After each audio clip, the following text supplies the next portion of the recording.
দেখো প্রথমে একটা জিনিস মনে রাখতে হবে, তোমাদের ডিস্টেন্স কোন ডিস্টেন্স থেকে দাঁড়ালে আমরা অপোনেন্টের ফন্ট বা চোখ বা মুখের দূর থেকে দাঁড়িয়ে অনেককে দেখছি স্ট্রেট থেকে বডি স্ট্রেট লাইন থেকে বেরিয়ে না যায়। দরকার হলে যদি আমি দেখাচ্ছি আরেকবার দেখো, আমি আবার এক্সপ্লেন করছি। দেখো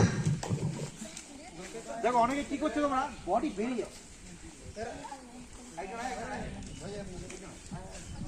সাপোজ দেখো তোমরা আমি দাঁড়িয়ে আছি, আমাকে স্ট্যান্ডিং মার এই আগিয়ে মার, যেমন ঢুকে এমনি করে মারছে। এই যে বেরিয়ে এই যে বেরিয়ে গেছে, যখনই বডি ওর লাইন থেকে বেরিয়ে গেল ও আমার কাছে চলে এলো, ও টানবো আমি। আর যদি ও নিজের জায়গায় থাকে তাহলে কি হবে, সবসময় ডিস্টেন্স দিতে মেন। যেমন আমরা গাড়ি চালাই, অনেকে গাড়ি চালাচ্ছ না, কোথায় বাম পালে কোথায় ব্রেকটা করবো, কোথায় ক্লাচটা করবো। হ্যাঁ আমি জানি, হ্যাঁ তো সেটা আমরা যেমন কি করি, তো এই জিনিসটা বুঝতে হবে।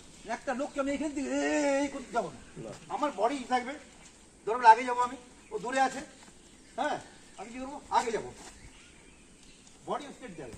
আমি কখন আগে এখান থেকে একদম যাবো, হ্যাঁ না